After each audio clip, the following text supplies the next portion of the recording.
कम से कम हमको यह तो सीखना चाहिए ना कि जिस तरह से पाकिस्तान में वहाँ जो बच गए हमारे भाई हिंदू, उनके साथ जैसा रहना चाहिए उसी तरह से इनके साथ भी करेंगे तभी ना ये बराबर होंगे। अब इस देश को भी पाकिस्तान और बांग्लादेश बनाना चाहते हैं कि अभी समय है, सुधर जाओ और देश की मुख्य धारा में आ जाओ। जिस तरह से देश चल रहा है उस हिसाब से चलो।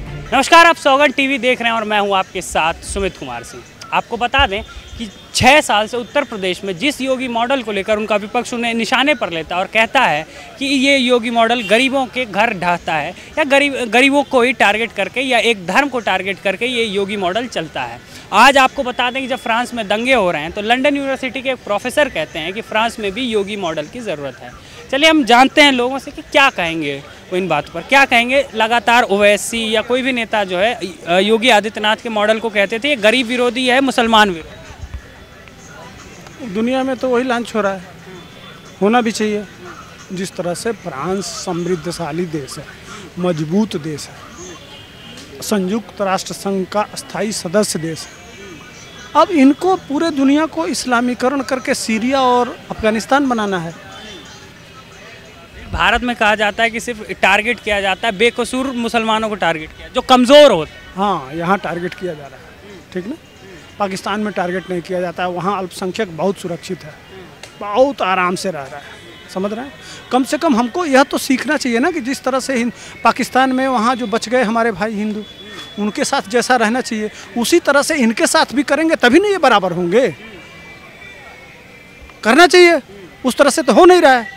अब भारत धीरे धीरे सीख रहा है, इन्हीं से सीख रहा है। हमारे ओवैसी साहब के जो भाई पटदार चले गए थे वहाँ ना, उनके बड़े भैया चले गए थे, वो लोग जैसा रहते हैं उसी तरह से तभी ना माना जाएगा कि हाँ यहाँ मुसलमान बहुत सुरक्षित है, बहुत आराम से है। वो उसी ट्रेंड पे धीरे धीरे भारत भी देख के सीख रहा है, तो हम करेंगे, कर रहे हैं। यही ना बराबरी हुआ।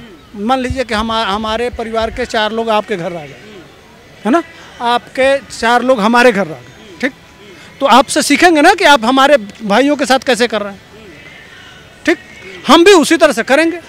तो वैसे से आपको इस पे जवाब देना चाहिए कि वहाँ अल्पसंख्यक हमारे जो हिंदू भाई बच गए थे वो कितना छोड़ के वो भारत आए हैं और यहाँ से मुसलमान कितना छोड़ के पाकिस्तान गए हैं। अगर मुसलमान असुरक्षित है, यहाँ डरा हुआ है मुसलमान, तो पाकिस्तान भाई एक ही साथ बंटवारा हुआ, कुछ हिंदू वहाँ रह गए, कुछ हिंदू यहाँ चले आए, ठीक, तो वहाँ से मुसलमान हिंदू भाग के आ रहा है। क्यों भाई बताओ ना। वो वैसी अगर बताना ही है तो वहाँ से हिंदू क्यों भाग रहा है। अगर शांति का मजहब है, इस्लाम के मानने वाले इतने अच्छे हैं, तो वहाँ से हिंदू भाग के आ रहा है, क्यों भाई। उसी तरह से और यहाँ से नहीं जा रहा है तो कौन सुरक्षित है, हिंदुस्तान की पाकिस्तान। बांग्लादेश में भी वही हाल है, वहाँ से लोग भाग के आ रहे हैं। पश्चिम बंगाल चले जाओ, सब भाग के आए हुए हैं। तो ये समझ रहे हैं ना, यह सिर्फ अब इस देश को भी पाकिस्तान और बांग्लादेश बनाना चाहते हैं।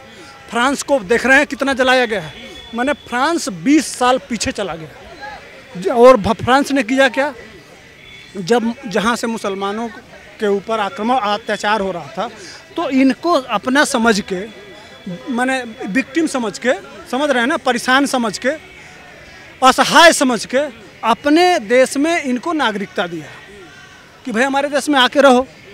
अब इनको जब रहने की सुविधा दी, उसके बदले में फ्रांस को क्या मिला। आज फ्रांस जल रहा है। फ्रांस चल रहा है, कारण क्या है, एक अपराधी जो अपराधी है उस अपराधी को पुलिस ले जा रही थी कस्टडी में, वह छुड़ा के भागता है। अपने वहाँ भी अगर अपराधी किसी के ऊपर मुकदमा पंजीकृत है, कोई भाग रहा है तो पुलिस 3 बार अल्टीमेटम देती है, रुक जाओ नहीं तो गोली मार देंगे, रुक जाओ नहीं तो गोली मार देंगे, रुक जाओ नहीं तो गोली मार देंगे। अगर 3 बार वह नहीं मानता है तो हमारा कानून का विधान कहता है कि उसको पुलिस गोली मार सकती है पैरों में, ठीक। उसी आधार पर उन्होंने गोली मारा और इत्तेफाक से वो मर गया।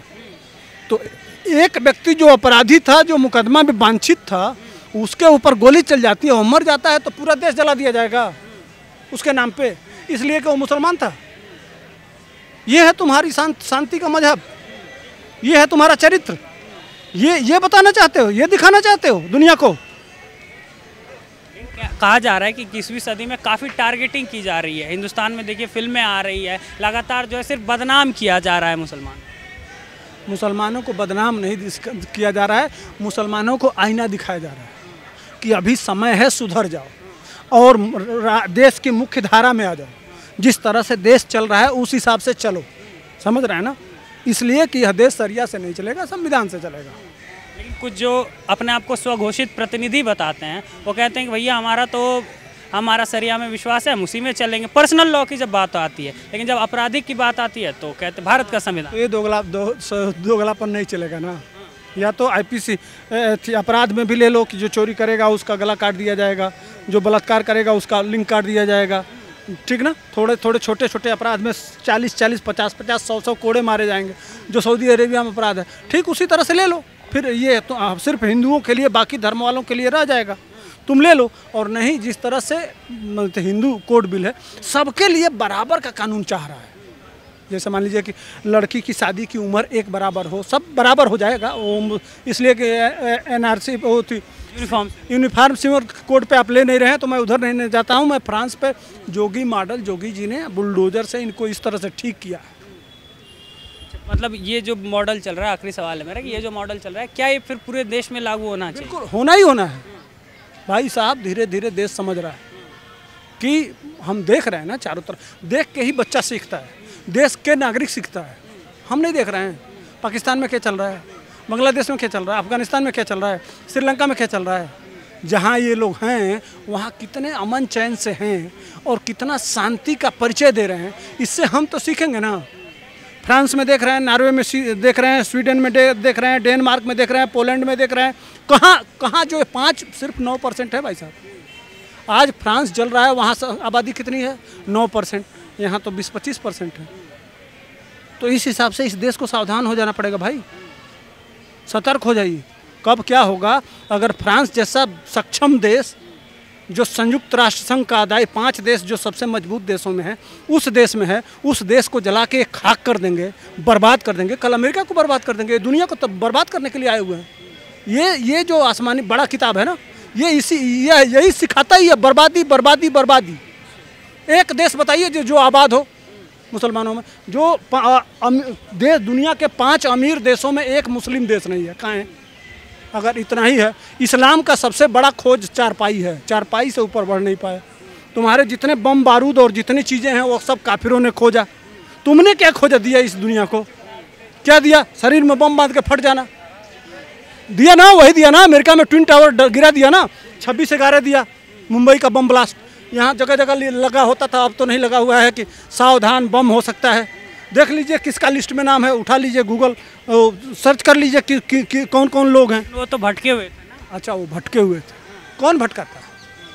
भटकाता कौन है वही तो जानना चाहते हैं। वो किताबों में भटकाता है भाई, दिक्कत उसी से है। वो किताब ही भटके हुए हैं तो उनको भटकाता कौन है? तो वो जो बड़ी किताब है ना वही भटकाता है, दिक्कत वहीं से है। तो यहाँ पर आपने लोगों की राय जानी। देखते रहिए सौगंध टीवी। कैमरामैन अंकित के साथ मैं सुमित कुमार। आप देख रहे हैं सौगंध टीवी, सौगंध वतन की।